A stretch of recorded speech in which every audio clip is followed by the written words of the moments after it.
Well, thank you all so much for coming. It's great to see everybody. Looks like we've got a really wide representation from different year levels and interior architecture and Masters of Architecture, so that's great to see. I'm Olivia Cordy. I'm the KU Professional Outreach Coordinator for AIAS, and this virtual visit is a partnership between AIAS and IIDA, which is the new interior design organization. If you're interested in either of those, to get more opportunities like this, be involved, feel free to send me an email, reach out to me. I will get you in contact with some of the other leaders and get you more information. We're very excited to have Hufft with us today. They have representatives from their Kansas City office from interior design, fabrication, and architecture. So we're super excited to hear from them. If you have questions, they said you're welcome to ask those throughout the presentation whenever they come up, but there also will be a Q&A section at the end, the last 10 minutes. Feel free to just unmute and ask those, or if you'd prefer to send them in the chat, that works great too. So without further ado, I'll go ahead and turn it over to Hufft, and thank you so much. Well, hello, everybody. Yes, Olivia, thank you for reaching out and giving us this opportunity. We're thrilled to be doing this in this crazy time. I know in these little squares on a screen makes it a little bit different to get to know spaces in a firm, but it's awesome that you guys are doing this. So we're happy to have this group. You are our first virtual visit. So I think I said it earlier, but we're going to do our best to make this pretty seamless, but we're pretty casual. So as Olivia mentioned, if you have a question, feel free to raise your hand then and come off mute and ask.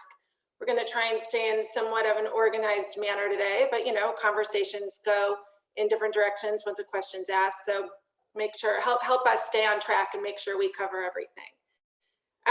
On the call today, I'm going to have everybody introduce themselves in a second, but I'm Jessie Hufft. I am not a designer, so I will not be answering any of the design questions. I started the company with my husband Matthew 16 years ago, and it's quite different than it was then. We'll talk a little bit about history, but you're going to hear from architects and interior designers and fabricators, and pretty much, a good representation of what the company is made up of. We're a lot of different people coming together to get our mission, vision, and values put out there in the world. So, Brandon, why don't you start off the introductions? Sure. Thanks, Jessie. I'm Brandon Bassat. I am a KU alum. I graduated back in 2013, so glad to see you guys still have interest in the KC area, and really excited to show you some of our work. I know that Hufft, even whenever I was in school, was a firm that I looked at a lot, when just thinking about where I wanted to make my career move and stuff when graduating. So yeah, happy to have you.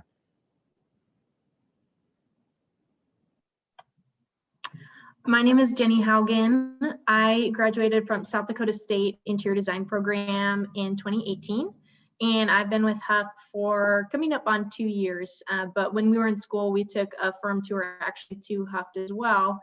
And so that's where I was exposed to them, and always had it on my radar that it was a firm I always wanted to be at. So happy to be here. My name is Katie Neighbor. I'm an interior designer here at Hufft. I graduated from Iowa State University in 2019 and actually began my experience at Hufft as an intern. So I'm full-time now, which is awesome. But yeah, I've always, admired Hufft's work too throughout school, and especially the fabrication aspect was super interesting to me. So super happy to be here. I think Alex has joined us. Sure. Hi, I'm Alex Miller. I work in the fabrication aspect of the company. I'm a fabrication project manager. And I'm Adam Wing. I am a craftsman at Hufft, usually making furniture, casework, all kinds of stuff. And I've been working at Hufft for 8 years. Thank you, guys. Yeah. I'm a KU alum. I feel like I should have mentioned that earlier.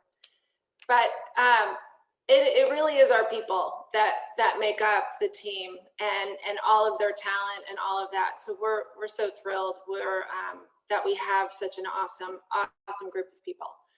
So here you'll see our mission. So this is something that we try to think about, our true north, whether we're thinking about a marketing activity or a project or a client. Across the board, we attempt to create meaningful spaces and objects that are inspired by people and places. You'll hear a little bit more how that actually realizes into a project later on. They're going to take you through some of that. But the spaces and objects make us a bit unique in our design and fabrication. So just a tiny bit of history. We are 16 years old, and actually we started as a very small office in New York, and we moved from New York to Kansas City in 2006, having some Midwestern roots. It's pretty exciting also to see buildings come out of the ground. A lot of stuff in New York City is, on the inside of buildings. So that was a big move, a big transformation in allowing the company to grow and take on divisions and size. About 2 years after we moved to Kansas City, we took on the fabrication part of the business. And it was a very symbiotic relationship that we had with fabricators already locally, and it just worked out very well to integrate that division in the business. So they've been a team for many years now. So when people think of Hufft, they often think of design, but the fabrication is a huge part of it as well.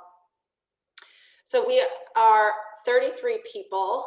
There's our journey from New York to Kansas City. So we are 33 people. 33 people. There are 4 people in our Bentonville office. So we now have 2 locations. Kansas City is, our headquarters, but Bentonville, Arkansas has an office there as well. Right now, everyone's pretty remote. We have these 2 spaces that are so wonderful to be in.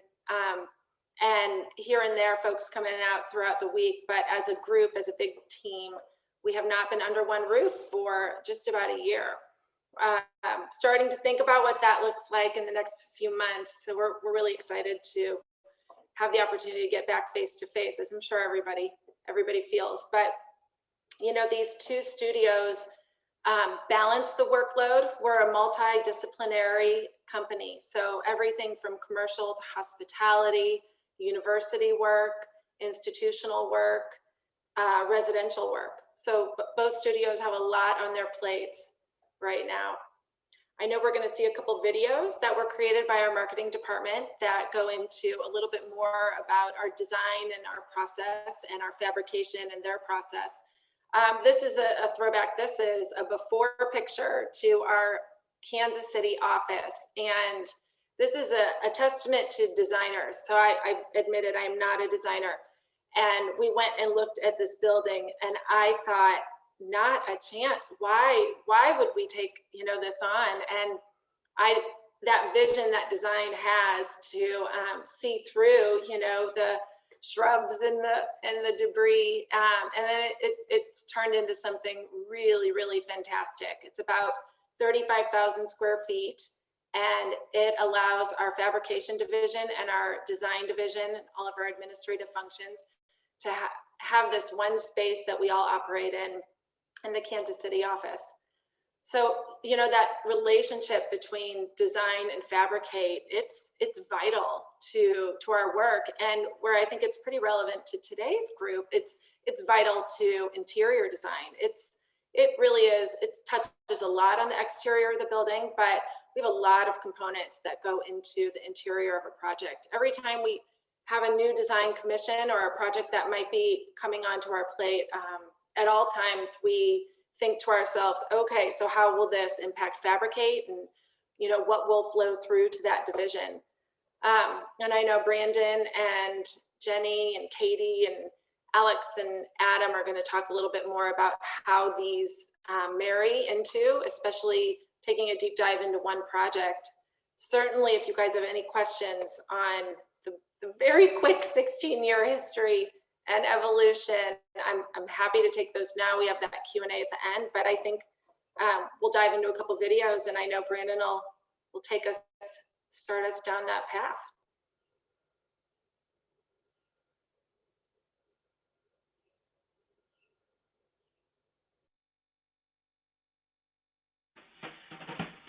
Hufft is a design studio that works with commercial, institutional, and residential clients. Our multidisciplinary team of architects, interior designers, artists, and craftsmen expands the traditional practice. We design spaces that are personalized, functional, and meaningful. We collaborate with innovative people doing remarkable things. How can we help you?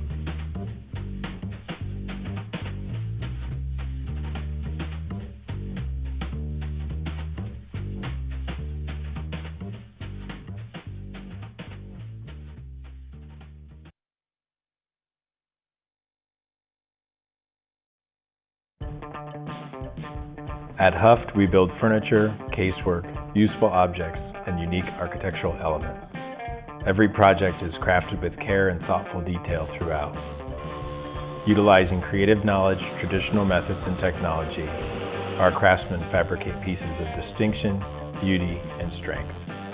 How can we help you create something remarkable?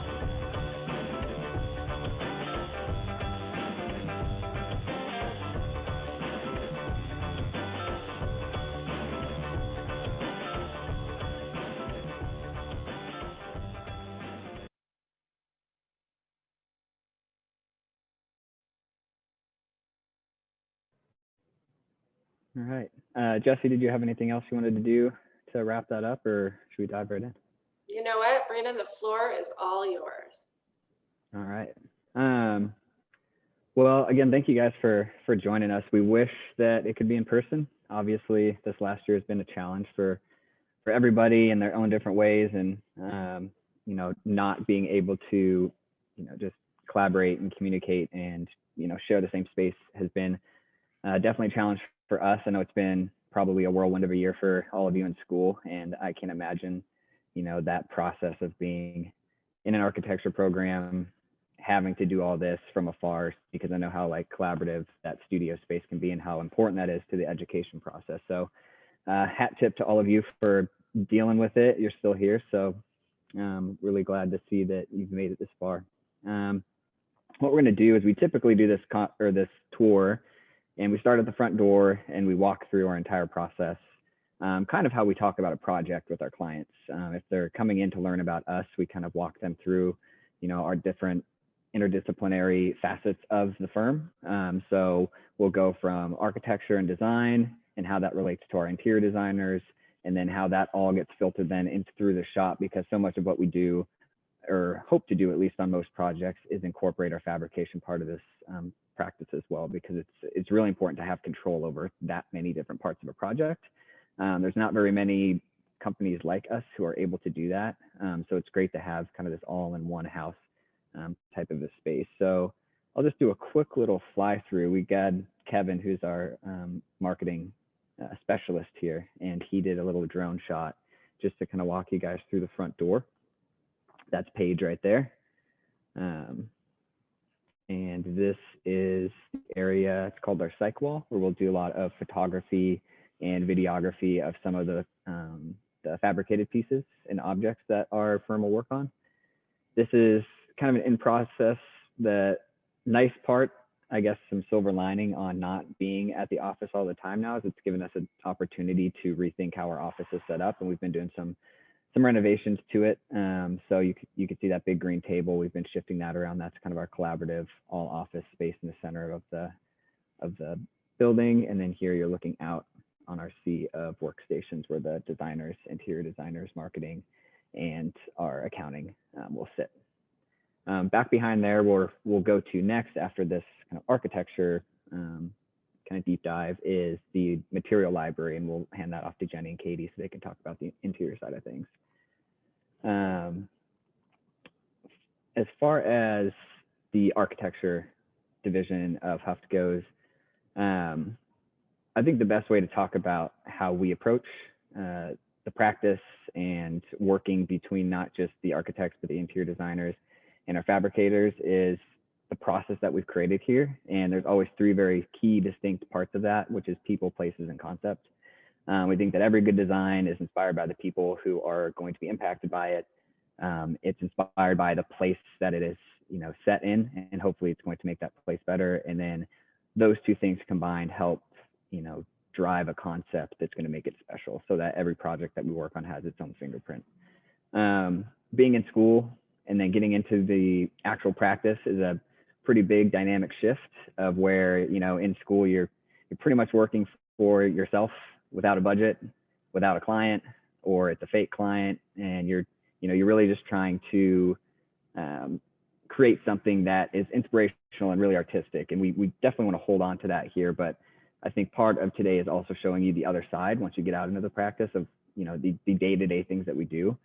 So instead of just, you know, a few studio crits, a few sketches, and then you start ramping up on a design, what I'm gonna do is walk you through one project in particular and just show you how much work actually goes into, you know, a single project on the design side, and then that will lead us into the interiors as well. So every project is definitely a journey. This is going to be a run through of the Kansas City Art Institute DeBruce Hall that we did and completed last year.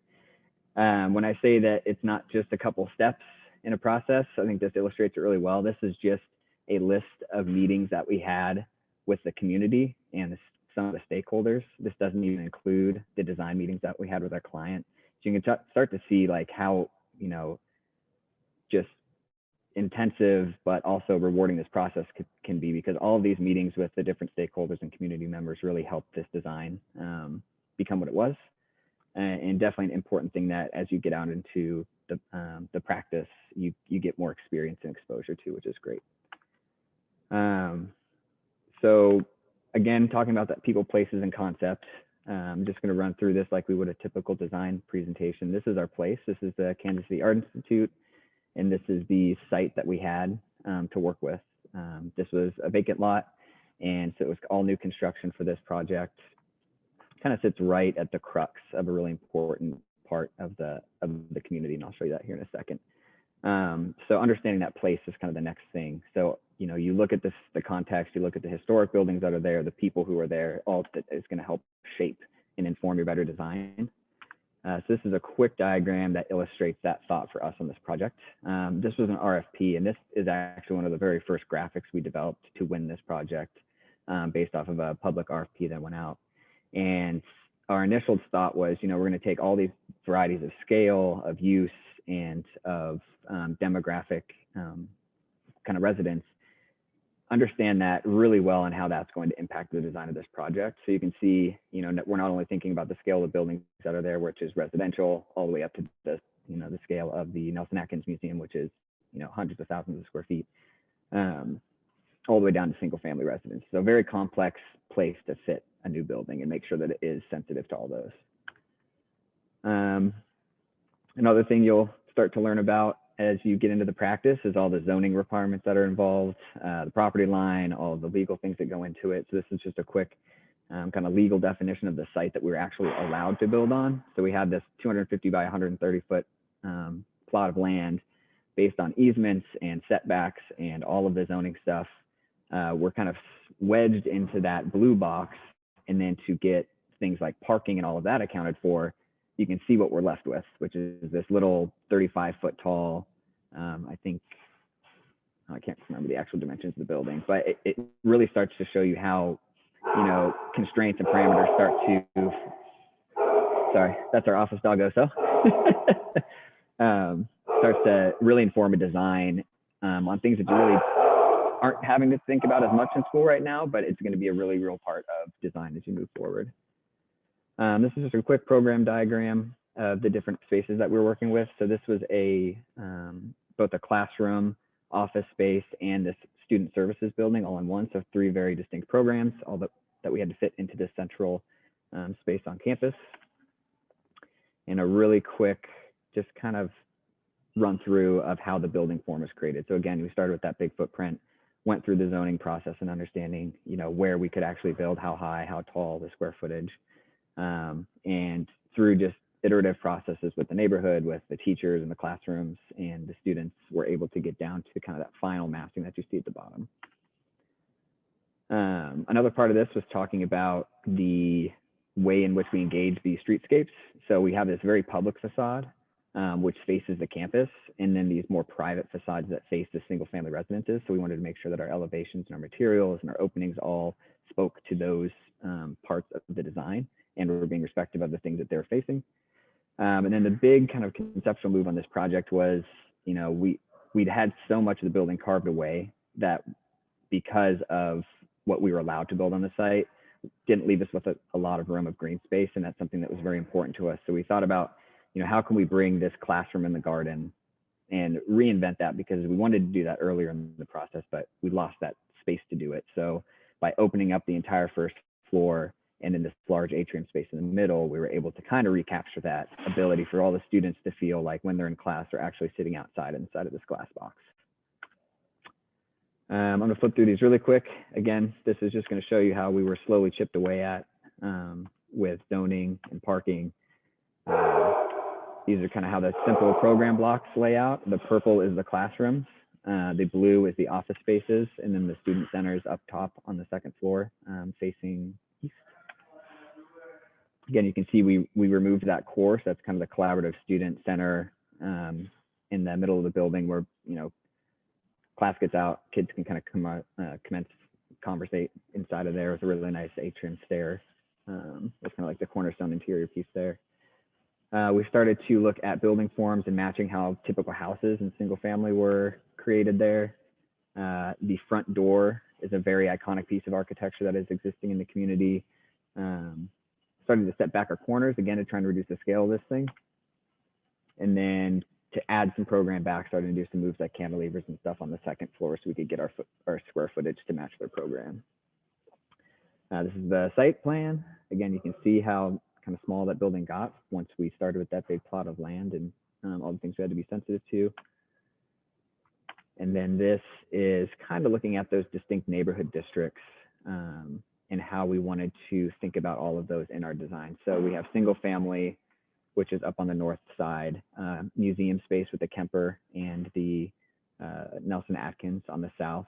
KC AIAS campus is right there in the center, and then again, more single family off to the east. So we're right in the middle of that and wanted to make sure that everything that we were doing respects everything that is around it.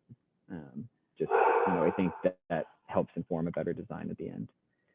And then just keying into some of the things that are there. So there's these really beautiful old historic stone garden walls. So the classroom in the garden is something that we wanted to again reiterate in this process.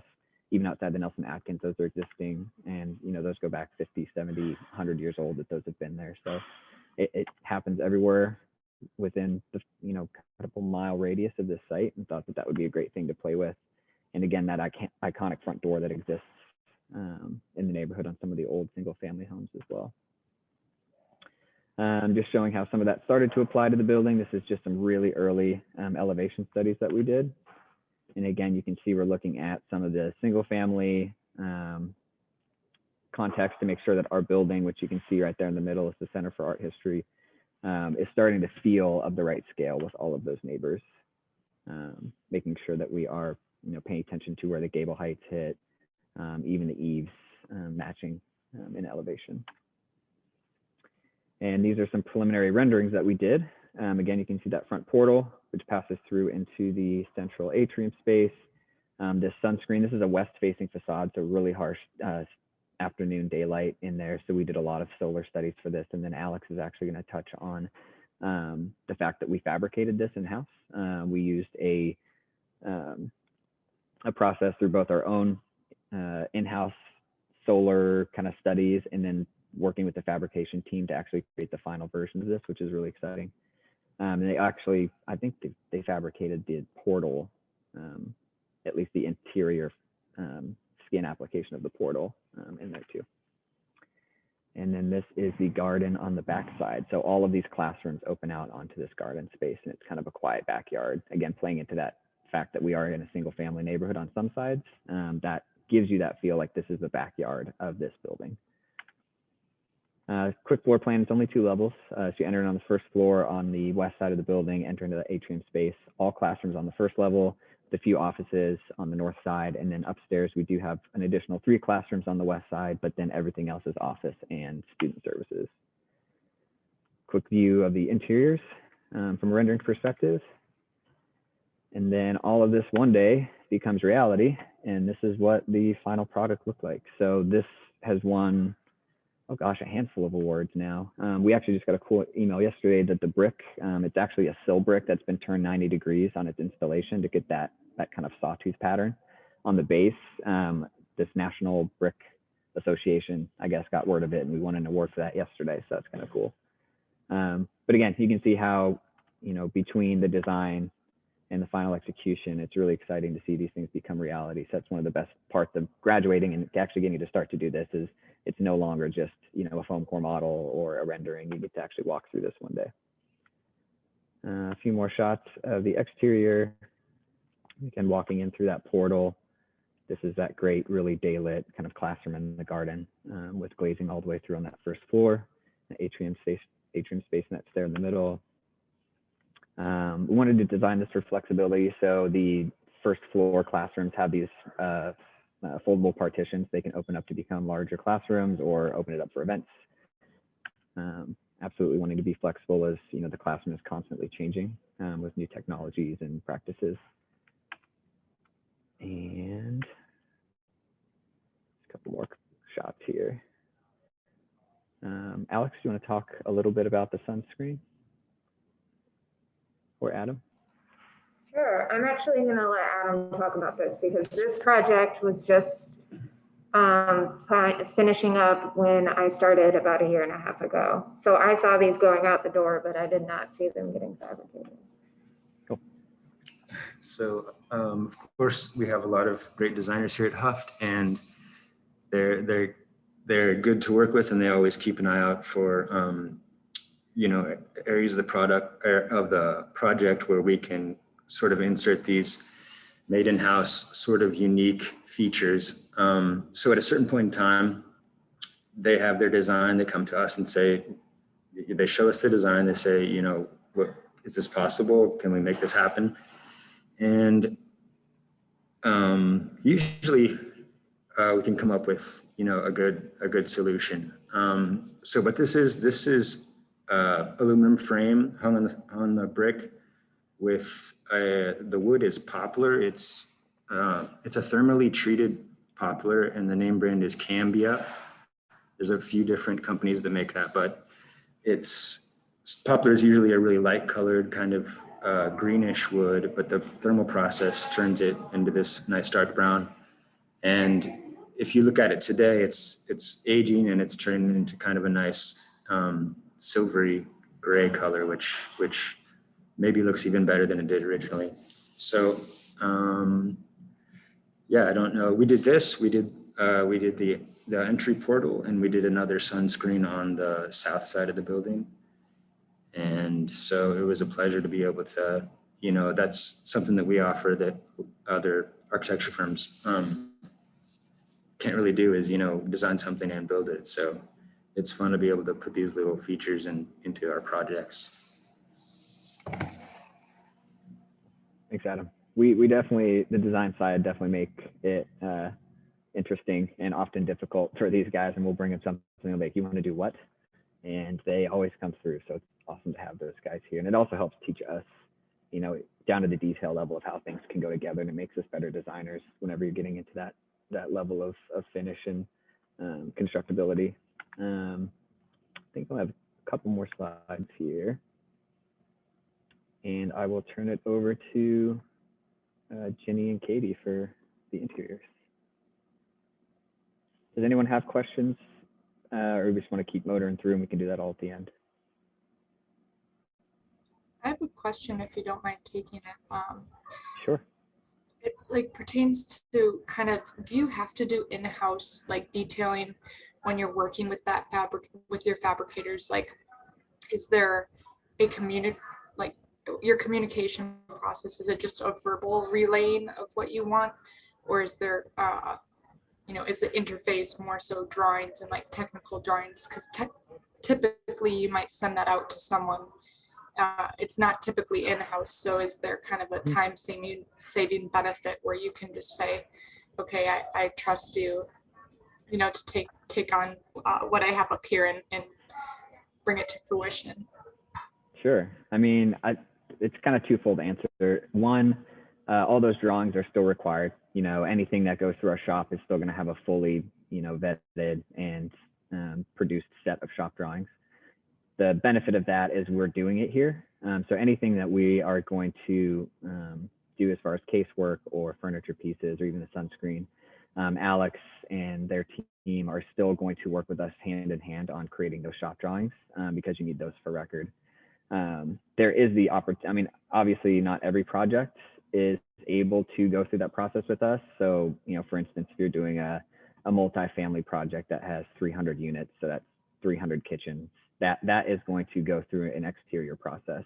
What we'll typically have to provide them with is a scope and at least a base set of drawings that aren't, you know, overly detailed, but it will get them to a point where they can then provide us with the final shop drawings for approval. And that, even if it's out of house, you're still working very closely with those subcontractors and those manufacturers, because, you know, you don't want 300 of something to show up and, you know, a drawer pull be incorrect, or, you know, the finish of the face of the cabinet be incorrect. So, you know, all that stuff, while it would be nice if it was in your head and you didn't have to do that, it would make for a worse project, because you want to make sure you go through those several steps that are very necessary to make sure that everything's right. But I will jump in and say it's a really great question, but that was one of the initial premises to bring them under one roof, was to have the individuals on the same team. They're trying to get to the same finish line, but, you know, playing different roles. So the idea is that there's a relationship there that fosters the process. It's, yeah, great question. Yep.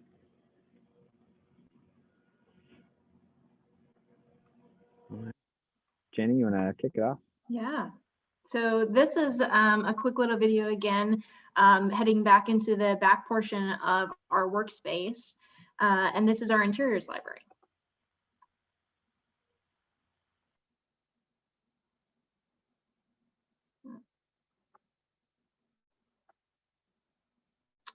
So we just kind of did a revamp of this space. So on the right-hand side, what you're seeing right now is architecture, and on the left-hand side is interiors. And we just added those two really long, cool tables. This one you're seeing now is has got different stone tops on it, so we can compare and look at those while we're adding samples to the tabletop. Down below, you can see that there's bins that we store all our materials for our projects in. And then the first table you saw was fabricated the top in-house with a whole bunch of different wood species and stains and finishes. So again, we can start to look at those for our projects. There you can see it again.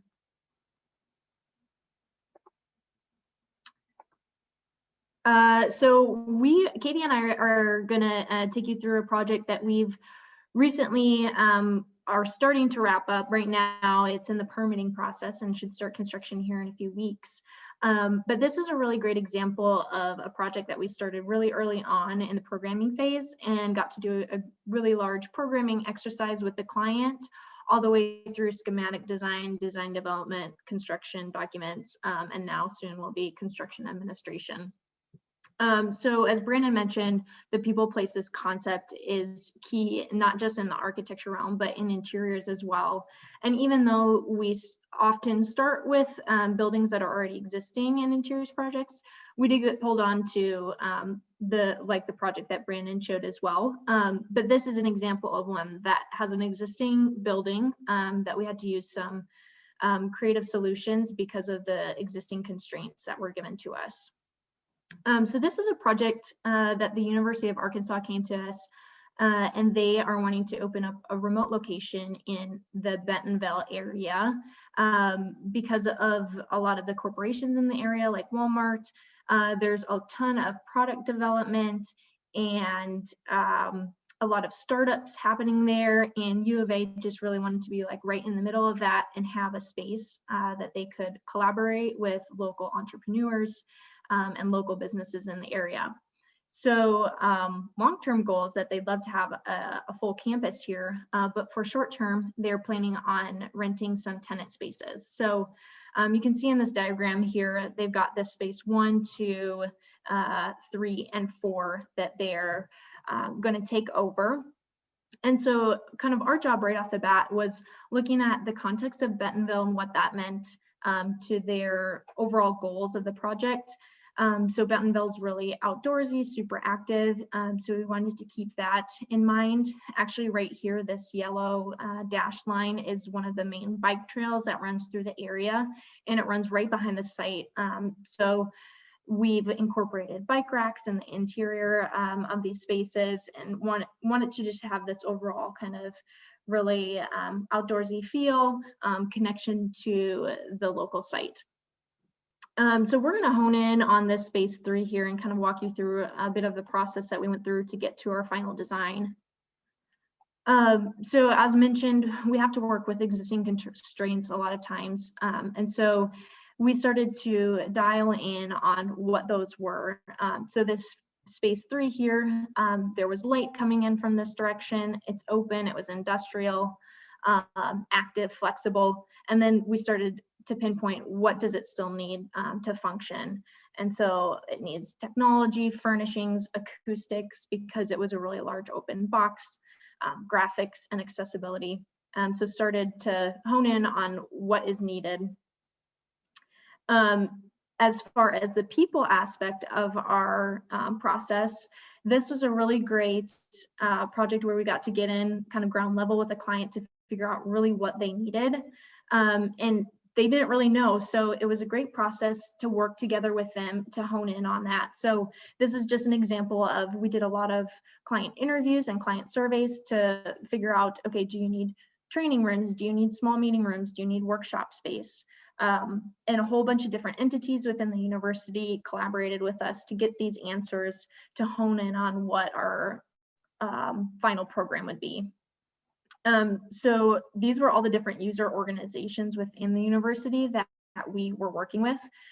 So College of Business, Global Campus, which is continuing education for professionals, School of Law, a whole big group of people. So we started to pinpoint what types of spaces each of these user groups would need. So some would need a gallery space or an event space, some need a video recording studio. So we started taking all that information and compiling it, and then started to look at the specific users. So there'll be the learners in here, students and business professionals that will be taking courses. There were partners. So this is the industry professionals that are in the Bentonville area that will be coming in to guest speak or host lectures. Faculty, so professors and researchers, visitors, they really wanted to connect with the Bentonville community, and then support. So there'd be receptionists, staff, IT, accounting. So that all went into these program elements.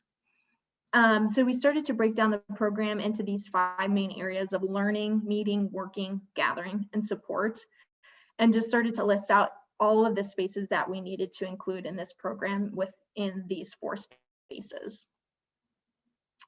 But as we started to kind of dive into square footage requirements and everything that was needed, we realized that there's a lot of wants and a lot of square footage constraints. So it led us to this idea of this hybrid use space. So taking traditional isolated program elements and combining them to create flexible multi-purpose spaces that can convert to many uses to meet all user needs.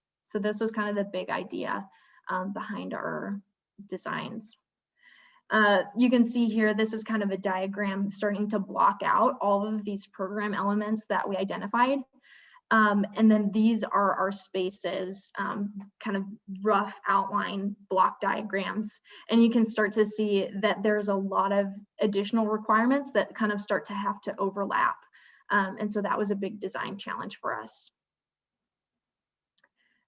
Through the surveys, we honed in on these vision buzzwords and experiential buzzwords. So they wanted the space to be connective, collaborative, innovative, and inclusive were kind of their big ideas. And they wanted the experience to be inviting, impressive, innovative, and infused with art and tech. So that led us with the programming elements and the vision of what they wanted to do, kind of led to this partie diagram. You can see in the back underlaid is the existing site. And we've got these 1, 2, 3, and 4 spaces, and started to kind of have this diagram of like a hub and spokes coming off, and who's going to come in and use this space based on the existing characteristics of the space, and what we'll provide for them in the future. And then we also started to lay that out as far as not only user groups, but what types of spaces there'll be. So you can see the first space we're calling the work lounge, and so that's more dedicated to heads down focus work. 2 is a visualization lab where they're going to have a large tech space. 3 is the greenhouse, which we're now calling the incubator space, which will kind of take you through the rest of the process. And then 4 is a learning lab where there's some classrooms and large presenting spaces. And that partie diagram led into our concept for this space. So Katie will take over and kind of run you through concept development and how that came to fruition. Yeah, so our concept was basically kind of modeled around that diagram you just saw before this, and how that kind of plays into these Tinker Toys. So the concept was to create a kit of parts that allows things to shift as needed, to create a common language from space to space, allowing different colors, groups, activities, people, and objects to move about with ease. So in this one space 3, what we're calling the incubator, there are so many different areas for heads down work, for collaborative work, and even working in like lounge settings to get a change of posture. So that's kind of how we developed this.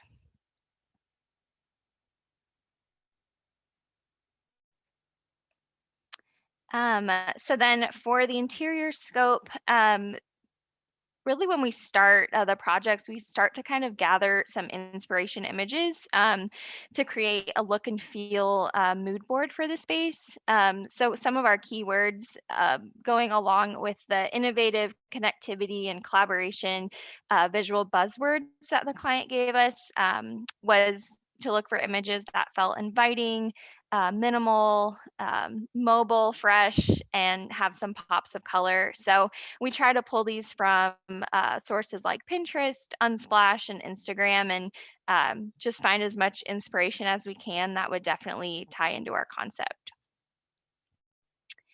And then before kind of selecting official materials, we do try to create a material palette like this. So going along with that concept of kit of parts and connectivity was really inspired by these Tinker Toys. So we wanted to pull in materials that were tone on tone blue, have a bunch of natural wood that you'll see in a lot of the fabrication items in this project, and then also some other like small red accents that we're showing in some of the furniture pieces and some other mobile areas. And then for every project, we do select materials and have a bunch of finishes for furniture, and just everything that went into this project is pretty much on this screen. Since a lot of things are virtual right now, what we've been doing is taking a really good detailed photo of all the materials that play into the project and kind of laying them out on a board how they would be in plan. So on the left bottom side, you see everything that's sort of grouped into the lounge area, whereas on the top left, those are kind of materials for a whole different area of the space. So this kind of gives a really good visual to the client of the materials used, how they're all cohesive with each other, and yeah, giving the information, and this is just really helpful. So these are some existing photos of that incubator space. You can see we're really working with the bones of the building here and have a pretty clean slate for the design. So I think Jenny, if you go, yeah, this floor plan definitely shows the multiple zones that we were tasked with creating. So this level 1, you can kind of see a floor graphic throughout the space on that floor. This sort of was designed to designate different zones throughout that level. So we have zones with collaborative tables, lounge areas, high top seating, and then also some pods and individual desks on that mezzanine that are all sort of classed together in a grid. And then getting into some of the renderings, again, this project isn't completed, so we just have renderings right now, but this is kind of the view that you'll see entering into the space. So right away, there's so many different fabrication pieces that were designed for this space, such as individual work pods. Those are super popular right now in the design world, and also a need for individual work in this space since it was so open. And then also some other pieces like lockers and shelving to display some student work. And then this is a view from the complete opposite side of the building. You can definitely see how furniture plays a role in design, and we were fortunate enough to select furniture for this project as well, and kind of pair that into the different zones that you'll see corresponding to those floor graphics. And then this is that mezzanine space, definitely has a need for individual work with these desks, but also a change of posture, which allowed us to use these lounge chairs. And then quickly, some furniture selections for this space. This is just kind of how we present these selections to our client. We really like to hone in on selecting specific pieces that are functional for each space. These are just the final selections, but that goes through so many options and research that kind of narrows things down a little bit. So I think Alex will talk about these, but we had a lot of awesome opportunity for fabrication in this project as well.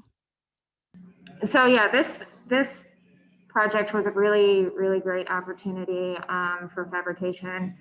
It's one of my favorites so far because of when we got brought into the project. We got brought in pretty early. Basically, the designers gave me a rundown of, the concept, the materials, the client needs, and then kind of showed me something like this. They had some movable components, but they kind of weren't all speaking the same language. And like I said, this is one of my favorites to date because I actually got to design a lot of them. And I went to architecture school too. So when I interviewed with Hufft, I was like, I don't want to just become a draftsman for fabrication. Like I definitely want to be able to design a little bit. And Matthew's response was, well, everything is design. So, and it is. So I have loved doing that so far. But anyway, these are all movable walls. Because the client it's a temporary space for them. They're only going to be there for a couple of years and they want to be able to move everything with them. And they kind of just came to us and said, these are the things we need. We need acoustic fins, we need whiteboards, we need monitors and lockers. And can you make these all movable? And we said, yeah, of course. And we're fabricating these and I think we're going to start next week. So yeah, like I said, my goal was to make everything kind of speak the same language. So I came up with this idea of a perforated panel that we use as the main backing for all of the boards. And then we could have these additions that kind of clip onto each one of them. And yeah, eventually the perforations just became kind of more of a decorative thing, which is totally fine. The pieces became a bit more individualized than we were originally thinking. So these are kind of some of the final designs with I don't know, the materiality of each. Oh, and these are our pods. So designers came to us and said, here's 2 different pods we like. Is there something that we can do that is, you know, in kind of in between these two price ranges, and like it has, you know, electrical, a glass door, acoustic walls, and maple veneer on the outside. And I was like, yeah, we can do that, and we'll make it, like I said, kind of like speak the same language as all the rolling walls in the space. So these don't roll, they're anchored. And that's it. This, I think we're going to do a video on fabrication now.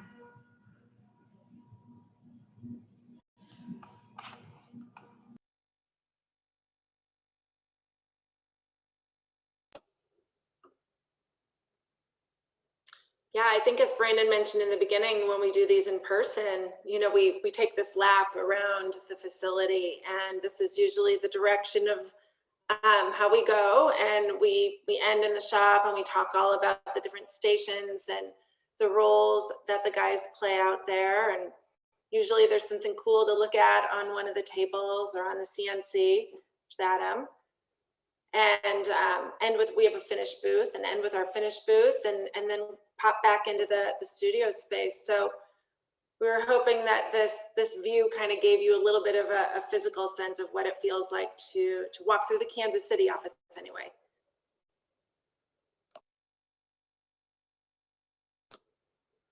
And with that, Olivia, I think we, gosh, are pushing 1:30. I apologize that we went pretty far to the end here, but we certainly are open for questions, and hope we painted a picture of the whole process and how the real world looks with a couple of real projects. Awesome. Thank you so much. That was an awesome presentation to see the steps of the project and your actual physical office. That was great.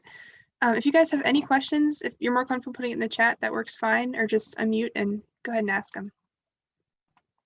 All right, so Christian asks, how much input does the fabrication team give to the design team in the design process of the unique architectural elements? Do you want me to answer this one, or Brandon, do you want to take it? Go for it. So how much input does the fabrication team give the design team?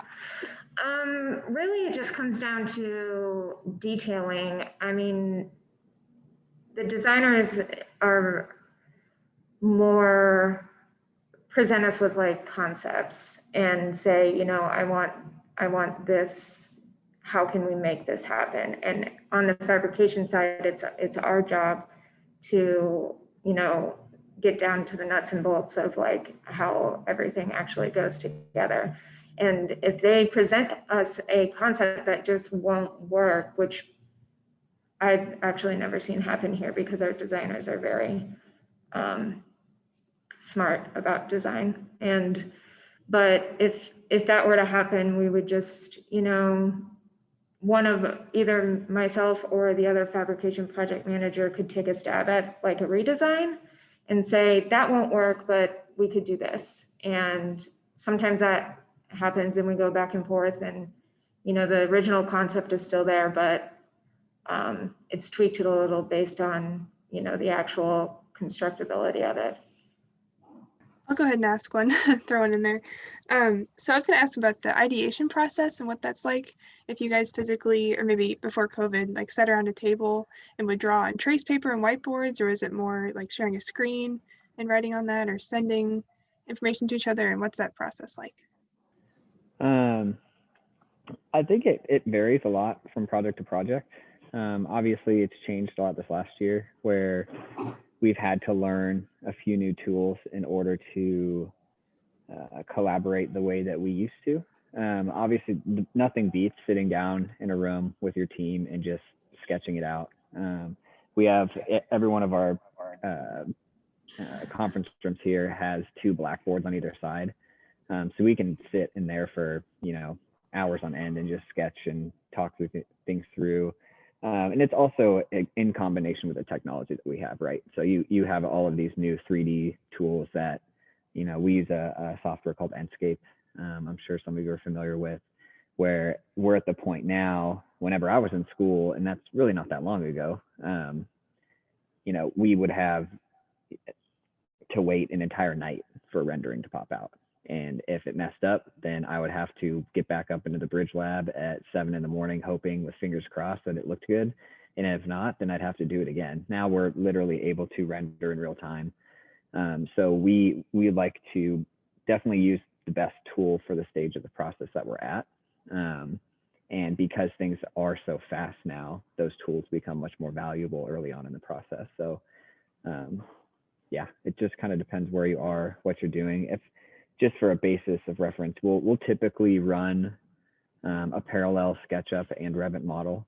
SketchUp is where most designers are comfortable with the ideation side of things and creating renderings, diagramming, that type of stuff. And then once we get to, you know, a little bit into SD and know that DD is around the corner, we'll start into Revit to make sure that, you know, that's tracking and we are actually able to use, you know, our scaled floor plan sections and understand what the details are going to be. So yeah, I hope that helps. I can take Carly's question. She said, because you have so many facets of design and construction in one space, how often do you work collaboratively on the same project? I mean, most of our projects, we have a large group of designers and architects, and then if fabrication is on the project, fabrication as well. So it depends on project to project how often we're getting together, but I would say for a lot of projects, some are daily if they're really intensive, some are bi-weekly, and now with us being remote, we usually just meet virtually, and we have a program that we will post progress to and we can draw on to give each other feedback. Before we'd all, you know, maybe meet in a conference room and similar things, sketch out ideas and look at our process together. But one thing, being in a company that has nice structure, is that we have a very specific kind of checkpoints along our process, which is helpful. So we make sure we have a meeting with fabrication to see if they can help us out on the project and what goes into that. And we make sure we have a schematic design pinup where we'll get different input from people that aren't on the project team, which helps projects have great quality and good ideas from a variety of different viewpoints.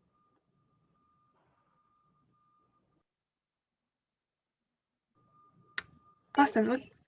Sorry, go ahead. I was going to say, I'm going to, I can take Christian's next question. And gosh, I wish I had a different answer right now today on this, but is Hufft hiring interns this summer? And if so, who do we contact?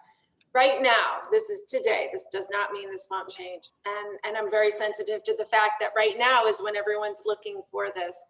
But with us being fully remote, peppered here and there throughout, we do not think it is fair to put an intern through the very not entirely sure process that would look like with regards to mentoring them on a project and getting them through, is it a virtual situation the entire summer, or is it in person? So we are diligently working through this. And I had pressed a couple of our folks on the leadership team. I said, I have this virtual visit next week, and I know this question is going to come up. So that's a long answer. The short answer is check back. We hope that if we can formulate our own internal plan, having not worked together in the same space for a year, if we can get ourselves up and running pretty quickly, then we can open that out. And what I would encourage, I'm a person to contact, and but I also would encourage following us on social. We will put that out there first thing on our social channels if there is an intern application process, and then it would be through some of our, our website and software that to click through and apply. But I hope you're hearing otherwise from other firms. I'm sorry that we aren't right now today, but like I said, do check back. Follow our social channels. On that topic, Katie, do you want to run through, even though it's not happening right now, hopefully in the near future, we have had interns before, and Katie actually started here as an intern and has kind of grown into being one of our, amazing interior designers and on full staff. So maybe walk everyone through that process. Yeah, so I came into Hufft with an internship already under my belt. So having a little bit of experience was really awesome. But I think my very first day, I was put on a really large hospitality project that I think is one of our largest interior projects to date. And it was a really challenging thing, but it was awesome to like learn by doing, and just I feel like I learned so much in my first year and a half working here than I did in 4 years of school. So yeah, I mean, I think as an intern, like I just wanted to absorb all the information I could. And luckily at Hufft, there were so many incredible designers that were just willing to help. And I think if there's like key things I could tell you guys about like when you have your internships, is to like always take notes, like regardless where you are, like just always have a notepad. Keep your textbooks. Continue to like educate yourself. You know, school and like learning doesn't end like once you graduate. Like there's so many different exams that some of our designers are still taking, and just a lot to continue to learn. um and then also like continue to like, you know, refresh your skills. If it's been a while since you've been in like the program of SketchUp, like get back in there and like you know, continue to just refresh those skills. And also be bold. I feel like my first couple weeks I was super timid and like shy to like give ideas and stuff, but everyone has so many things to contribute, and just because you're young and maybe inexperienced doesn't mean that you don't have something to contribute either. So Well said. Marcus asks, is there any contact information that we can email you with, and so we can email you with any questions and even sending in our portfolios in the future for a potential internship? I know that seems like a very generic email, info@hufft.com, but that goes to myself and a few others on the leadership team and one of our administrative folks who will help get that into a system where we keep portfolios and whatnot. So it's better to go to a few people who are tackling than just one person, which is why we direct it there. But yes, stay in touch, share your work for sure. Awesome. Well, I want to thank you guys all again for being here and for representing all the different parts of your studio. Super interesting, and we really appreciate all your time. Thank you all. Thanks everybody for joining, and really good luck to everybody.